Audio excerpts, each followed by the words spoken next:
Hey everyone, it's Chris. Welcome back to another New Issues, New Week. I hope you're all having a great new comic book day and have had a great week thus far.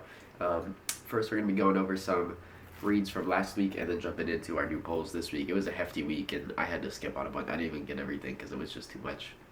Um, Forgive me if I'm coughing and sniffling and all this. I'm a little sick. I was recovering all week. And I didn't read much. I caught up on all these like yesterday or the day before, so we're just going to go through them really quick. I guess first, right off top here, we can start with our three Age of Revelation titles. So we had Iron and Frost issue 2, we had Rogue Storm issue 2, and we had Sinister 6 issue 2. And all three of them were really solid. Spoiler alert, I guess, because I'm going to go over these real quick. Iron Frost, I was a little iffy on, but it took me by surprise. I actually ended up enjoying this one a lot. It's not what I thought. So I guess Iron King was part of like Tony's mutation thing, and his personality, I guess his consciousness is like locked somewhere away, and this Iron King is taking over. And once again, spoiler, but at the very end, he ends up killing War Machine. Iron King overrides Tony Stark, and they were trying to save War Machine, and he's going back and forth, but he ends up like overriding Tony, and he kills War Machine. So that was really cool. We got Rogue Storm issue number 2. This one, way different from the first one. This was like a whole new story from the first issue. So the first issue, it's like, hey, we got this team of X-Men or whatever, Rogue Red's team, and they're going after Storm, and they found her fortress or whatever, and they beat her guards, and then all of a sudden this one, Storm is free, Gambit shows up to meet her, and we find out that Rogue and the entire X-Men team is dead already. They were wiped out. And we find out that Storm, or basically Rogue's team, when they went to go free Storm, where she was chained up, where she was being subdued, it turns out the reason for this was because there was some type of like a demon or a spirit inside of her, and now that has been set free. And it seems like Storm's all right now. Her and Gambit were talking, and it seems like Storm's off to kill or finish off the spirit, whatever it was. So it went from being Rogue and X-Men hunting Storm to now just Storm going after this demon thing. So it's cool, but not at all what I was expecting. And last, we got Sinister 6. Pretty solid. Team ends up captured, and one of our members is dead. I guess I can say who, but I won't. Someone is dead. You have to read it to find out. Bum, bum, bum. Yeah, so in case you couldn't tell, Logan also makes an appearance back there. Logan, a couple of the Seraphim Revelation shows up. Yeah, Sinister 6 are in trouble. So, some solid issues. If you watched my video, this was like one of the ones that I was like, oh, I really want to check out that series. These two, or Rogue Storm, I wanted to check out too. Like I said, Iron and Frost, I was a little iffy on originally, but this one was really cool. These two were still really great, so definitely enjoying the Age of Revelation. After that, we've got our two Spider-Man issues, Noir number 2 and Torn number 2. I will say, out of the two of these, if I were to read one, it's definitely going to be Noir. Torn is not bad. I like the writing and everything. It just like, there's nothing that grabs me. There's nothing that makes me want to come back to it, especially the new villain, which I hate to say, but like, she's so one-dimensional, it feels, and now it's like, obviously there's some big threat, some big bad, some dimension, some whatever dark magic stuff that is happening. She turned to a demon because of this book, and her blood got mixed or whatever, and now she needs to get the book back so she can be human again. So like, her whole thing is she just wants to be a human. I messed up, change me back. That's the demon, or the like villain's entire narrative. And then it's just setting up something in the background, which I don't care to read 25 issues before we figure out what's actually happening with the story. So Spider-Man Torn is getting dropped. After that, we've got, like I said, Noir. Noir I like a little bit more. It's cool because it's a little bit different tone. I will say the one thing about Torn is it feels very like traditional Spider-Man. For someone who hasn't read a lot of Spider-Man comics, it feels just like what to me is just like classic Spider-Man. This is a little bit different, obviously. We're back in time. He's like a detective. Him and like Gwen have got this thing going on where she's trying to find her dad, and he ends up being responsible for her death, or his death, I should say. Yeah, it's pretty interesting. It's not like the craziest thing in the world. Like, I honestly, like, this was on my maybe drop list too, but I enjoy it enough where I could keep reading it, or at least check out a third issue, and we'll go from there. And last but not least, Superman Kryptonite Spectrum. Probably my read of the week, besides one of the like Age of Revelation titles. This one was really good. I love this story a lot. I've been saying it every time an issue of these comes out. It's like one of my favorite reads of the week. It's a great time. The art style is always a lot of fun, and they do so much like cool stuff with the whole like medium of comics. Just because it's the once again the people who made Ice Cream Man, and I know they're so like out there and all over the place with their comics and how they tell stories. And just recently we had our little deck of cards. If you didn't see that video where I went through the Ice Cream Man deck of cards comic, you should check that out. That was really cool. But yeah, they always do a lot of fun stuff, so this one was certainly no exception. Since we're going to the fifth dimension, it was like, let's do some weird stuff, but even more so. So there's a lot of cool things. We get like everything from different art styles and characters, and there's like pictures of like real people's faces or things being like pasted in here, almost like a scrapbook or a collage. There's like diagrams. It goes back to like the Bronze Age of art. There's like a half page where it's just like a full like novel where you're just reading like page from a book basically. A lot of really, really cool stuff that happens in this issue for sure. Like I said, it really is just wacky all over the place, especially for what the series has already been. But the biggest thing I guess that we get is Kal-Elf. So everyone knows Batman and Batmite. Batmite being the little fifth dimensional like inner being, consciousness, whatever version of Batman that is that exists in the fifth dimension. And in this one we get introduced to Superman, Kal-Elf. He had to create his own version basically in order to survive, otherwise he was gonna, be gone or whatever the case was be. Forget the bad thing that was gonna happen to him, but he had to have this being along with him, so he imagines him, and we got Kal-Elf now, who maybe we'll see again in the future, who knows. This is a first time appearance, so like they say in the comic and stuff, they're like, make sure we bring me back, get this popular, whatever, don't let my name be forgotten type deal. So maybe we'll see Kal-Elf again in the future in some regard in a little Superman story, forgive me. So that was pretty much all the reads for that week. Like I said, it wasn't anything super special. The two Spider-Man ones were pretty whatever. The Age of Revelation were good, and yeah, the Superman Kryptonite Spectrum I really liked. The Static Batman Beyond one I was not a fan of, unfortunately. The Aquaman one was cool, whatever, so nothing super crazy from last week, unfortunately, but I am very excited to move on to this week's reads, because once again, we have got a lot. Alright, and here we are, 14 different titles, or I should say 14 different titles. We've got 14 books here, but a couple are duplicates, I should say.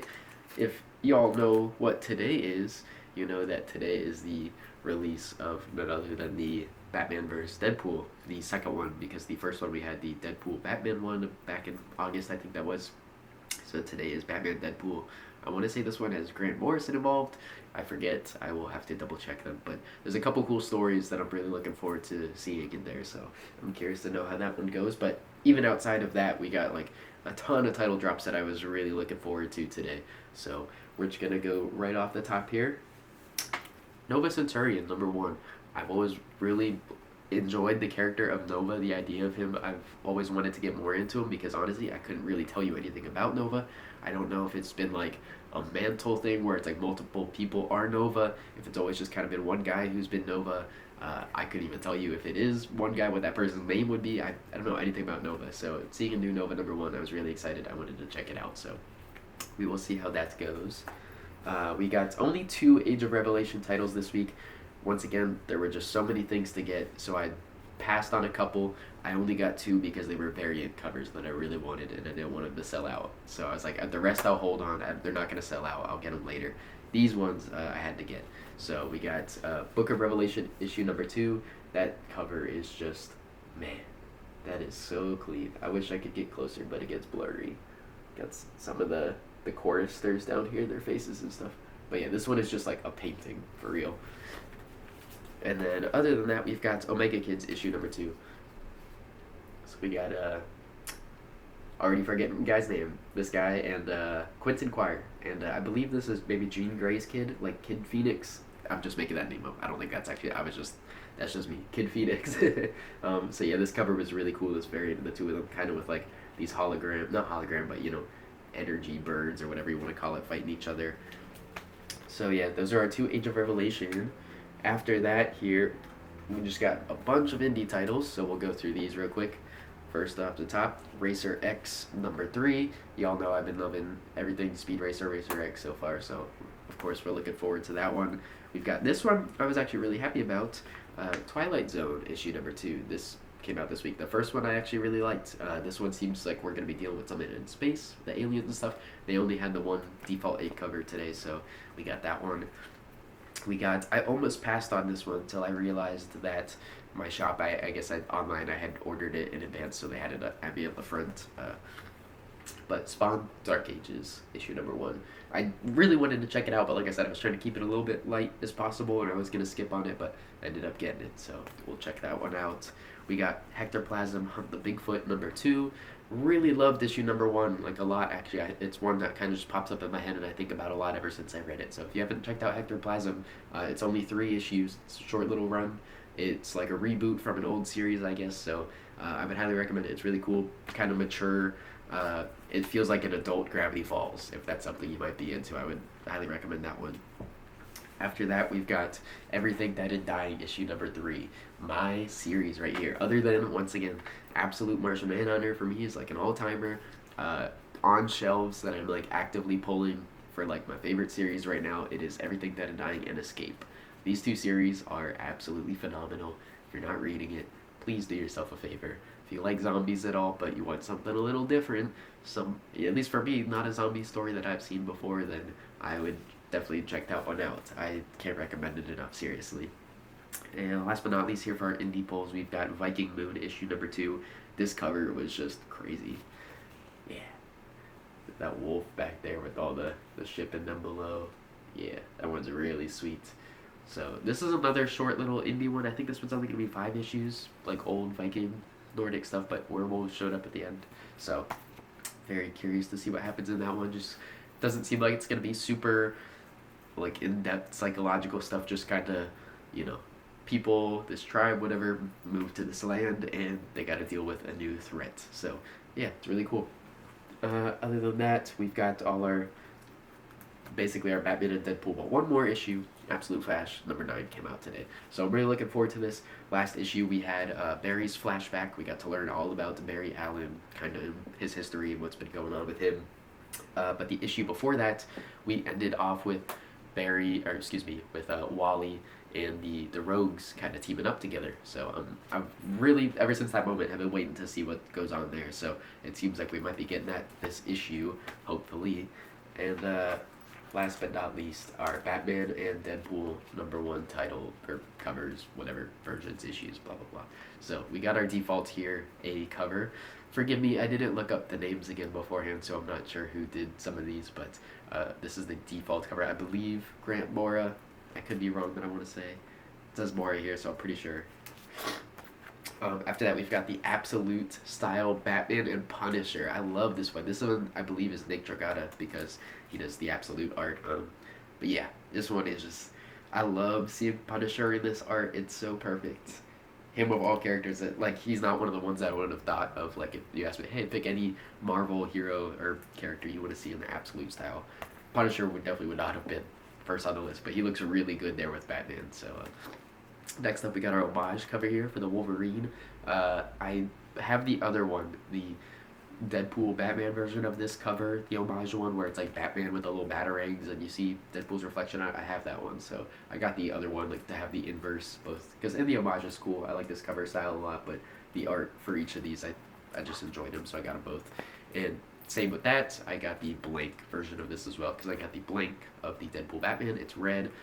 This one we've got the blue. So this was one that I was thinking about putting back, honestly, just because I was like, do I need 2 blanks? I know they're different books, but I was like, both Batman and Deadpool, but I don't know. I just ended up sticking with it because it was one that, once again, from my comics, I already had it, like they had it pulled for me at the front, and was trying not to spend more money on more covers, so I just said screw it and I'll stick with what I had already purchased. I didn't need to look at any more, so I was kind of in and out of there quick as I could today because I didn't want to shop. There was too much. There's still a couple that I gotta go back for. Yeah, so last Wolverine number 2 from the Age of Revelation, Radioactive Spider-Man number 2 from Age of Revelation, Unbreakable X-Men number 2. Some of these covers, there's a couple things that I passed on that I'm like, oh, I'll get them later because I can save money this week and I'll get them in a week when it's a little bit slower. But I know next week I looked at it's like just as many titles, if not more, that are dropping next week. So it's going to be another fat week. And I'm trying to limit myself best as I can. We'll see how the Age of Revelation titles are selling. If they're running out, if so, I'll get them. If not, they might come a little bit later. But that's it for the pulls for this week. Like I said, a lot of different stuff. I'm thinking I'm going to read for one, of course, we will certainly be checking out Batman and Deadpool because that's what we're here for this week. It is the main event, as we can tell. Other than that, I do want to check something else out for sure. Absolute Flash is tempting, but we got so many titles here, we're not going to do that. Everything Dead and Dying is tempting. Hector Plasm, Twilight Zone, Racer X. Nova, just because I haven't checked it out.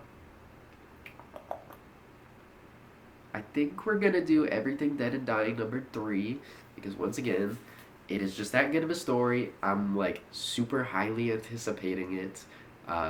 If you haven't already checked it out and you're here maybe seeing this video for the first time because of this, please stay for the Everything Dead and Dying review discussion, just to learn about it maybe a little bit.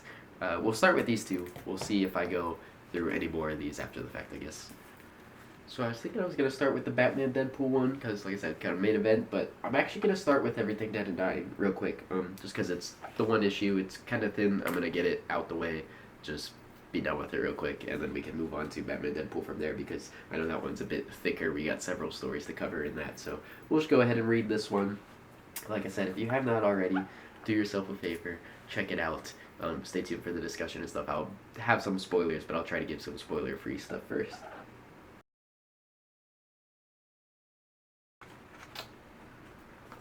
Yeah, that's the good stuff right there. It's an eventful little story. Yeah, so I guess once again, if anyone doesn't know this story, quick spoiler-ish free review, but basically a man is alone in this town and everyone is zombies. However, he keeps them fed and satisfied and they do not eat him. They just go about their normal lives. They live as if they weren't even zombies pretty much. He has this mailman that shows up to his door every morning, people going to work and stuff like that. Even the animals, all the farm animals that are zombified now, he keeps them fed and happy and all that stuff. So it's basically a man kind of living in his delusion a little bit, but it's mainly because his husband and daughter, now as you just heard me say, everyone, that includes them, they are zombies. He keeps them fed and satisfied and he lives a life with them, and all the while we're just constantly seeing what's going on in his head almost. It looks like as if, like I said, he's almost living in a delusion as if they're still okay and things are normal, but obviously they're zombies and everyone is dead and we're in an apocalypse and things are bad. So it's really interesting just to get something different like that, to see someone who is trying to protect and save and stand up for zombies. I guess we can get into spoilers in this one, but last issue ended with a group of people showing up, or the first issue ended with a group of people showing up.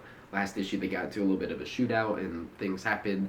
The husband ended up getting shot, so the husband is dead. In this issue, as you can see from the cover, we are all focused on the daughter, and they're no longer even at the house.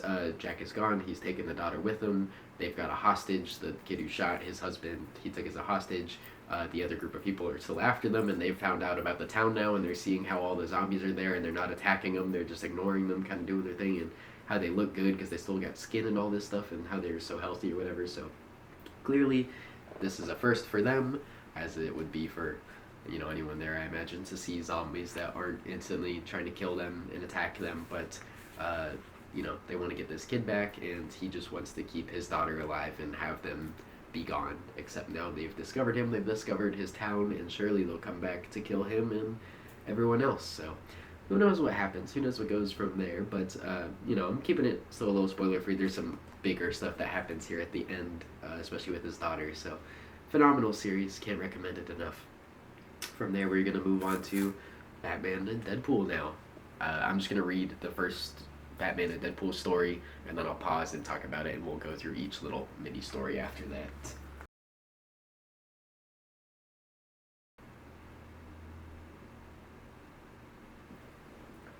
Alright, so that wraps up the Batman Deadpool portion of this. Really cool moments to it. I guess overall, I enjoyed it. It's so much like fourth wall and meta breaking stuff, and just like poking holes at the whole superhero thing and collision of universes and Marvel and DC, all this stuff.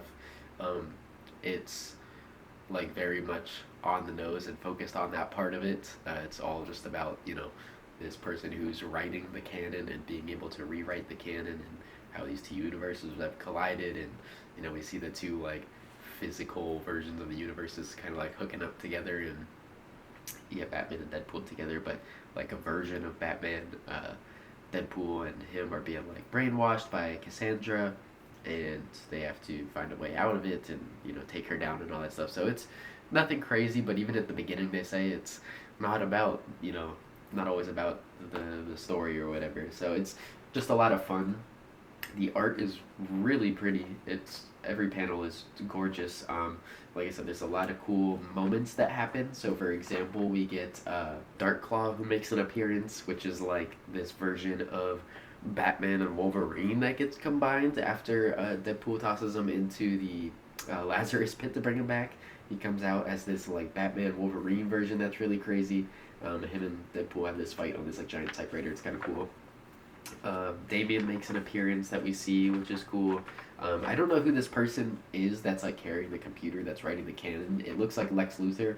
I don't know if that's just like generic bald white guy or if that's designed supposed to look like a real author or anything. I have no idea. That could just be a nondescript, just made up dude who writes the stories for all I know. We also get a really cool single panel image of Dead Bat, which is a combination of Deadpool and Batman crossed over, merged together. So that was really cool. They end up beating Cassandra. They, part their ways or whatever, and they split up. And Batman's able to help someone out in the beginning that he wanted to by rewriting the canon a little bit. So pretty good, pretty all over the place, pretty eclectic story there. But I enjoyed it nonetheless. All the writing was a little heavy at some times. I kind of wish we kind of just got more cool like oohs and ahs from it. But maybe that's just me. I don't know. We'll see. So from there, we're going to go on to the little side stories now. Really like this one a lot. So this was with Constantine and Doctor Strange together. We even got some appearances with Ghost Rider and Swamp Thing and Mephisto and stuff. So there was some cool moments in this one for sure. I gotta say, this one, seeing all the like covers and stuff, I saw the cover for this one that there was gonna be a Constantine Doctor Strange one. That was like my most anticipated story out of all of these. It still is, even looking at all the other ones here. The art style on this one, story was done by Scott Snyder, of course. So it's and James Tynion. Damn, Scott Snyder and James Tynion on it, and Joshua Williamson. They had 3 writers for this. Okay. Art by Hayden Sherman, colors Mike Spicer. These are names I know, but like not super familiar with all their works. But all to say, it's just the quality that I was hoping for with this story, because the writing's really cool and the art style especially is super sweet. But it's basically Constantine and Doctor Strange together. They are discussing what's going on and why the universes are sort of colliding. Why these crossovers, like while they're happening, we see like Ghost Rider and Swamp Thing fighting each other. So it's not even like part of their direct story. It's just like events that are occurring while they discuss why this is happening. They kind of have this one big double spread panel page where you see all the crossovers between all these characters that shouldn't be meeting together, and they're all interacting, and then Constantine and Strange sort of like unite each other. They get together, they like merge as one, and things sort of get back in line and go back to normal, and things are fixed. So nothing like super eventful or crazy, but the writing's really cool, and it's really interesting seeing these different characters together. I mean, like, it's always cool seeing all the crossovers with the Marvel and DC stuff, but like certain pairings are just unique. Doctor Strange and Constantine are one of those ones that I was just most interested to see for myself. I also really enjoy, I think the biggest difference so far with the first story, there was an explanation for the crossover, but I don't remember exactly what it was, and I don't think it was like that complicated. This one, I feel like they're making a very big deal of like the whole universe is merging and things are out of whack, and that's why these people are interacting with these people, and this shouldn't be happening and all. I feel like the first one was a lot of, we're not going to explain it, they're just here and this is a story of them together, which I really enjoyed. So this one's a little more like all over the place for that reason, I guess, because I shouldn't say I hate, but like I'm getting real tired of all the whole like multiverse and this stuff is crossing and we're connecting because of this whole thing in an event, and I don't know, it's just it's getting like lazy feeling to me, and I'm tired of it. I don't care about, like, seeing the characters together is cool, But like either just put them together and you don't honestly have to explain it to me because we don't need it, or if you do explain it, at least make it like unique. Don't just be like the universe is imbalanced, we're merged, and we shouldn't be here seeing each other. It's just like, man, I don't care. So, anyways, we're gonna move on from there. We'll see how the rest of them go. That one was a banger. Love that one. Let me get real quick. Sticks and Snicks by Tom Taylor and Bruno Redondo. Yeah, this one amazing. I love this Nightwing Laura Kinney story. Like I was just saying, no explanation, no crossover, no multiverse stuff. Just two of them together here. No explanation needed, and it works. It's perfect. I don't care how they got together here at the same time. It don't matter. Their suits look phenomenal. The designs that they have, the solid, just black and bright popping colors, amazing. The whole story is just Nightwing and Laura here. They're after Gabby, Laura's sister, and she was captured by Killer Croc.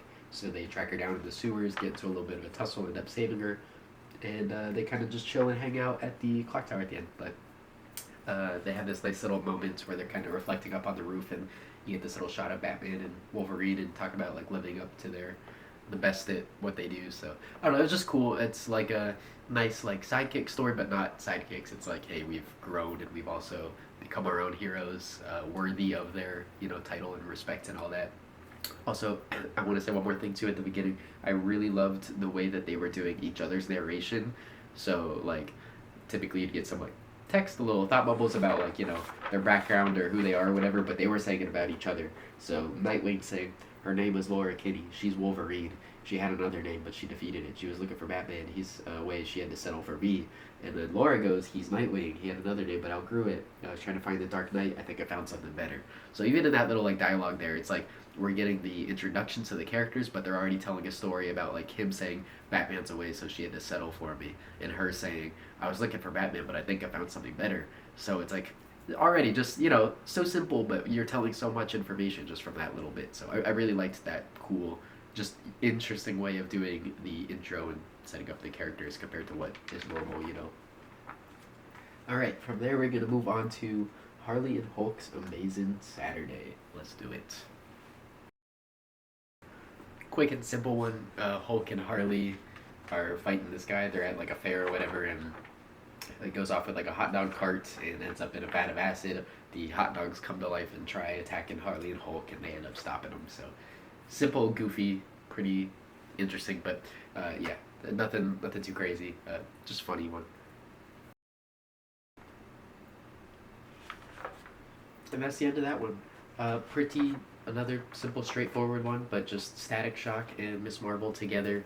They are taking out a big sewer monster that comes out the ground. Pretty much it. He's kind of got like a little bit of a thing for her. She got a little thing for him. They got a little thing going for each other, but that's pretty much all there is to it. I think it's funny after that one that I mentioned about all the multiverse stuff that we just dropped it and went back to the standalone crossover stories, which I'm happy about. I think all of those ones were great. Not to say, once again, the Strange and Constantine or even the Batman Deadpool one were bad, but it was just like not what I needed for the story in that one. I don't really care about how they're together. I just wanted a sequel story with them together, which I got for both of the other ones still, which is fine. So that was my only thing, was I was just like, I don't, to make that the whole central thing and like, oh, we have a writer who's controlling the story and we can break the fourth wall and stuff. I'm like, it's a cool idea. I respect it, but yeah, I just enjoy seeing the heroes be themselves and doing missions or their usual stuff together, whatever hijinks they get into. So that's gonna wrap up those for now. At least for now, plan on ending the video here. I may have a third issue later to read. I guess you'll see that if I do, but if not, thank you so much for watching.